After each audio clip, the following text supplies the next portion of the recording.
Cara senadora Marta Suplicy, senadores, senadoras, nossos telespectadores da TV Senado, ouvintes da Rádio Senado, tivemos uma manhã extremamente produtiva no âmbito das comissões temáticas desta Casa, na Comissão de Assuntos Sociais, uma subcomissão da qual não faço parte, mas que estive presente porque o tema tem ocupado a minha agenda e é uma das prioridades relativamente à questão do Fundo Aeros.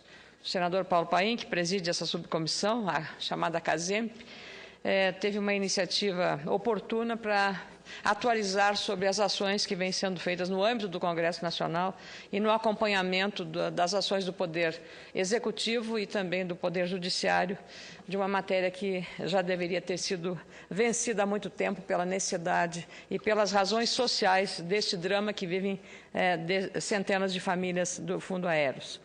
Também foi produtiva amanhã por conta do depoimento ou da exposição completa que fez o ministro da Fazenda, Guido Mantega, à Comissão de Assuntos Econômicos, presidida pelo senador Delcídio Amaral.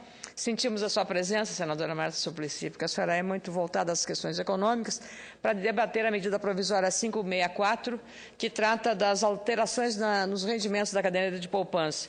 E, evidentemente, não só isso, mas à luz dessa crise que o mundo está vivendo, nascida na Europa, e hoje já se alastrando também pela Ásia e pela China, que é o motor do mundo, hoje é a fábrica do mundo, isso terá consequências já no mercado brasileiro e, por isso, as chamadas medidas prudenciais que o governo vem adotando. Aliás, o ministro Guido Mantega endossou praticamente toda a visão otimista que a presidenta Dilma Rousseff, ontem, lá em Santa Catarina, dizendo que o Brasil está 300% preparado para enfrentar a crise internacional que bate à porta de vários países, uns com mais, outros com menos rigor. Uma crise lá fora, como acontece na Europa, com a redução de investimentos e o crescimento do desemprego, irá sim afetar o Brasil. Mas, segundo a equipe econômica liderada pelo ministro da Fazenda, em proporções menores do que outros mercados, porque hoje temos uma economia mais forte e, claro, mais preparada. Ao explicar as mudanças no sistema de poupança, o ministro Guido Mantega se mostrou animado e comemorou um aumento de depósitos da ordem de 4 bilhões de reais depois que o governo anunciou as novas regras, mas não esclareceu quanto foi retirado das contas de poupança depois dessas novas regras. Mas, pelos números que ele ofereceu, o número de saques foram menores do que o dos depósitos nesse período. Hoje, as novas contas de cadernetas de poupança não terão mais um rendimento assegurado de 0,5% ao ano, mais TR, mas terão 70% da taxa Selic, a taxa base dos juros cobrados no país. E que no dia 29 e 30 deverá haver uma reunião do Comitê de Política Monetária, indaguei o ministro sobre isso, mas ele disse que essa é uma decisão do Banco Central, uma decisão independente, portanto, continua a manifestação dos integrantes do Comitê de Política Monetária liderado pelo Banco Central. Assim, o governo garante que terá liberdade para reduzir ainda mais a taxa de juros, que já caiu nos últimos meses, mas ainda assim continua alta, comparativamente aos países emergentes ou países industrializados. Uma novidade muito importante com relação a esta queda de juros tão esperada foi o anúncio do ministro da Fazenda de que o governo estuda formas de implantar a portabilidade nos contratos imobiliários, ou seja, quem financiou imóveis com taxa de juros mais altas do que as aplicadas hoje poderá renegociar a dívida com outros bancos com taxas atualizadas, portanto, menores. Esse questionamento foi levantado pelo deputado Henrique Fontana, que é o relator desta medida provisória. Para o ministro, essa possibilidade irá inclusive forçar os bancos a chamar esses clientes a renegociar os contratos atuais. É o que nós também esperamos. Por fim, o ministro comentou, melhor dizendo, explicando as medidas de incentivo ao consumo anunciadas no dia de ontem. O governo reduziu o IPI para o setor automotivo e as taxas de juros do BNDES para incentivar novos investimentos e também aumentar o capital de giro para as empresas que fazem exportações. Com as medidas, o governo tenta evitar o encolhimento de um setor muito importante para o país, como o automotivo, encolhimento esse que pode causar desemprego. O governo anunciou as medidas e conta com o comprometimento dos bancos e da indústria automotiva para que baixem os juros dos financiamentos, aumentem os prazos de pagamento e não demitam. As medidas pontuais são bem-vindas, presidente Marta Suplicy, mas fica mais uma vez faltando um projeto global, um projeto para o país que não permita, por exemplo, que a redução do IPI para um setor da economia não signifique a redução de arrecadação dos municípios, por exemplo, já castigados pela concentração de recursos na mão do governo federal. O governo acredita que, baixando o IPI, irá aumentar o consumo e arrecadar mais com o imposto de circulação de mercadorias, o que compensaria a perda dos municípios. Aliás, eu cobrei do ministro porque em 2009, quando foi adotada medida semelhante para conter aquela crise que veio dos Estados Unidos, o governo, com a queda da arrecadação dos municípios, acabou fazendo um socorro emergencial de 2,5 bilhões de reais para compensar a perda do fundo de participação dos estados, mas especificamente dos municípios, porque o IPI entra na composição do FPM com 23,5%.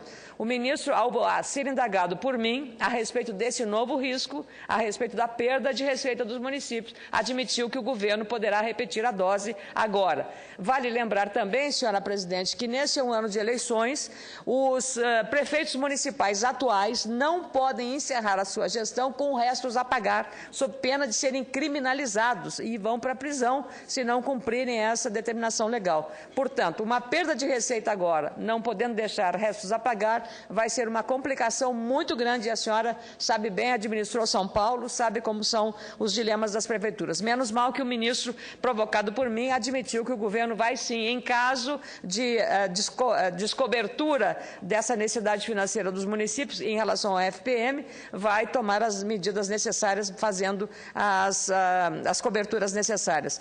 Nós precisamos também pensar numa reforma tributária que discuta o fundo de participação dos municípios, respeitando a importância das cidades e suas obrigações com o indivíduo. Outro ponto que preocupa é a inadimplência. Hoje estamos com um índice de mais de 5% de inadimplência, o que mostra que o brasileiro está se endividando a níveis acima do razoável.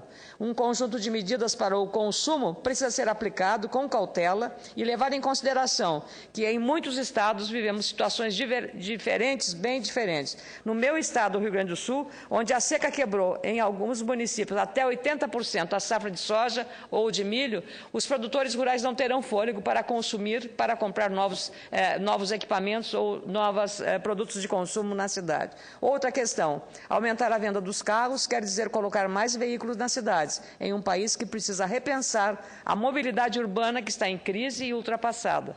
O governo precisa sim estimular a economia, mas pensar em investimentos urgentes em infraestrutura, melhorar não apenas nossas estradas, mas também nossos centros urbanos que estão falidos e necessitam de investimentos urgentes, buscando alternativas em transporte coletivo e eficiente e sustentável.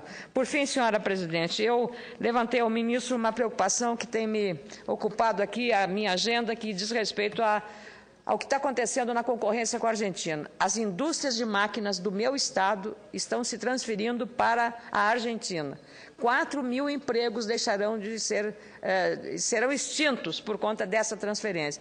E é preciso uma mobilização. Então, eu até fico surpresa porque li no radar aqui da Veja, escrito pé no acelerador.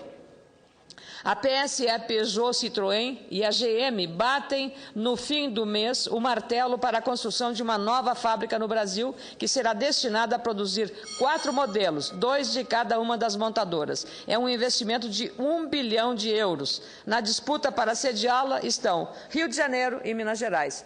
E o meu Rio Grande do Sul. Eu espero que o seu correligionário Tarso Genro também entre nessa briga para compensar a perda das indústrias de máquinas que estão indo para a Argentina e que o Rio Grande do Sul, que já tem uma unidade da GM, possa ter também mais essas unidades francesas. Muito obrigada, senhora presidente.